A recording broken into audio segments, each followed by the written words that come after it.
Beyond surface, building villages, marriages, and sisterhood with authenticity.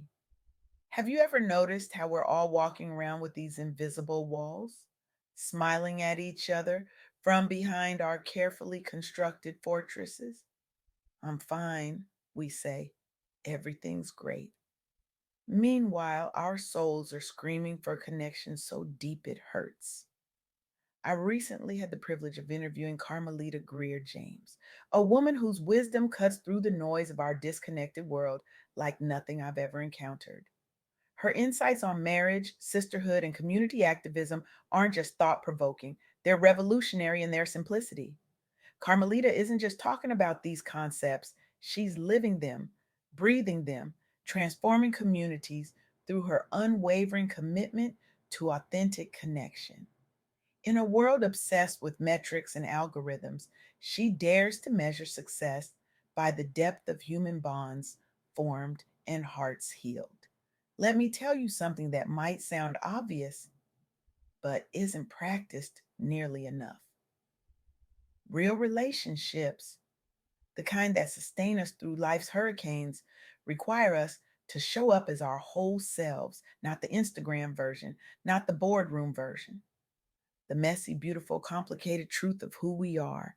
In a culture where we're constantly performing, where we've become masters at the art of looking connected while feeling desperately alone, Carmelita's message feels like oxygen, especially for Black women who've been carrying the weight of the world on their shoulders, often without recognition or support.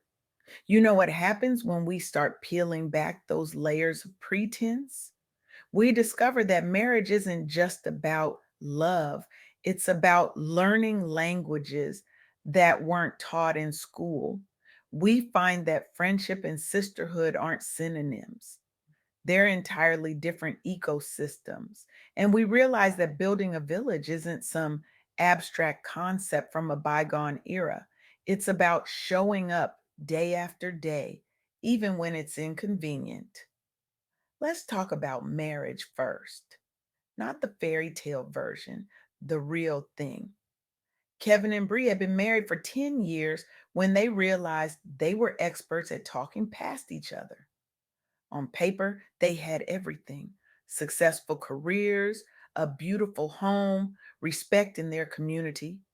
But behind closed doors, they were strangers sharing a bed, ships passing in the night, each silently drowning in their own isolation. Their early years together had been passionate, but punctuated by miscommunication that left emotional bruises. As their careers demanded more, the emotional distance grew wider.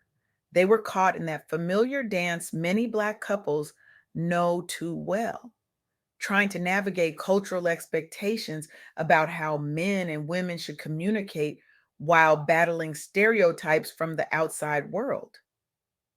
What changed everything wasn't some grand romantic gesture from a Hollywood script. It was therapy.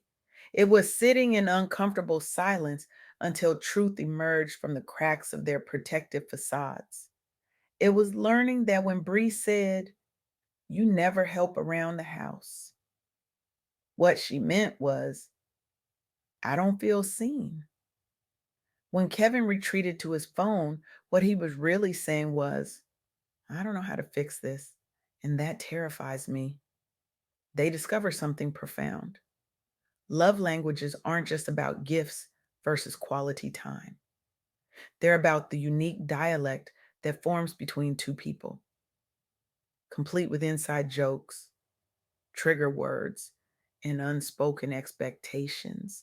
They had to become bilingual in each other's emotional language, translators of the heart's most complex expressions.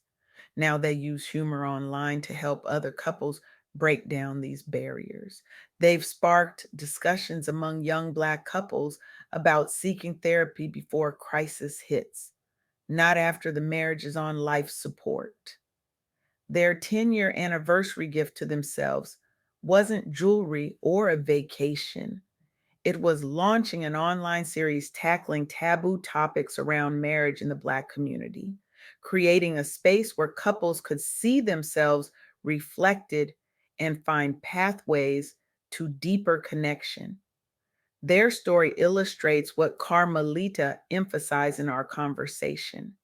Marriage, especially in Black communities, carries layers of complexity that go beyond the universal challenges of partnership. There are generational patterns to break, cultural expectations to navigate, and sometimes the weight of being each other's only safe harbor in an often hostile world. But what about those of us who aren't married? Where do we find that deep connection that sustains us through life's storms? This brings me to the distinction between friendship and sisterhood, a difference that became crystal clear through the story of Black Women Connect. This collective formed when several professional women realized that their casual friendships weren't sustaining them through life's hardest moments. They had plenty of people to grab drinks with, plenty of contacts for networking, plenty of acquaintances who double tapped their Instagram posts, but few they could call at 2 a.m. when their world was falling apart, when the mask slipped, when the carefully constructed image crumbled. Many of these women struggle with vulnerability like it was a foreign language. Past betrayals had taught them to keep their walls high and their expectations low, the pressure to appear strong at all times, a burden many Black women know intimately, made authentic connection feel dangerous. What if they were labeled too much? What if their professional reputation suffered if people knew they weren't superhuman? Their solution wasn't complicated, but it was revolutionary. They created monthly real talk circles. No filters, no pretense, just raw, honest conversation about their struggles, fears, and dreams. They brought in mental health professionals who understood the unique challenges facing Black women. They created a space where vulnerability wasn't just accepted, it was celebrated as the pathway to true connection. The transformation was profound. Women who had spent decades perfecting their masks found freedom in taking them off. What began as networking events evolved into something sacred, a sisterhood. When one member faced a public setback at work, she wasn't left to process it alone. Another sister showed up, not just with advice, but with presence. She sat in the discomfort, held space for the pain, and reminded her friend that her value wasn't tied to her performance. From 5 founding members, they grew to over 200 across 3 cities. They launched annual retreats focused on healing generational trauma among Black women leaders. Most importantly, they normalized vulnerability as strength within their communities, creating ripples that extended far beyond their immediate circle. This is what Carmelita means when she talks about sisterhood versus friendship. Friendship is, hey, let's catch up when things calm down. Sisterhood is, I'm coming over right now and I'm bringing food. Friendship is surface level connection. Sisterhood is soul level commitment. But what happens when we expand this concept beyond our immediate circles? How do we build villages and communities that have been systematically underserved and overlooked? In Houston's Third Ward neighborhood, Tamika Jones showed us exactly how it's done. When pandemic lockdowns hit, traditional support systems failed many families in this historically Black community. Systemic neglect left people struggling with food insecurity. Misinformation fueled distrust toward outside organizations offering help. Elders went hungry because they couldn't navigate digital signups for assistance or didn't trust government programs. Tamika didn't wait for permission or perfect conditions. She organized block by block outreach teams made up entirely of residents who knew each other personally. They distributed meals door to door while providing reliable information about health resources, all communicated authentically by trusted neighbors. As she put it, they delivered help with some hood flavor, meaning they spoke the language of the community, honored its culture, and recognized its wisdom. They didn't come as saviors, they came as neighbors who understood both the struggles and the strengths of the people they served. Over 6 months, they served more than 5,000 meals. Vaccine rates climbed above city averages due largely to peer led education efforts rather than official campaigns alone. Tamika secured grants that allowed for the permanent establishment of neighborhood resource centers staffed by locals trained through her program. The model has been replicated in two additional Houston neighborhoods and cited nationally as proof that authentic leadership rooted in lived experience builds lasting trust networks better than top down approaches ever could. This is what building a village looks like in practice.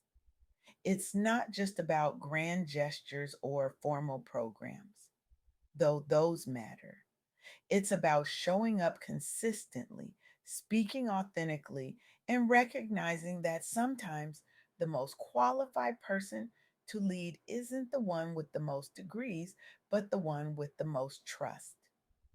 As Carmelita emphasized in our conversation, community activism isn't just marching in the streets, it's checking on your elderly neighbor during a heat wave. It's organizing a meal train for the single mother who just started night classes. It's using your own story, even if it's got some hood seasoning on it, to inspire others to rise above their circumstances.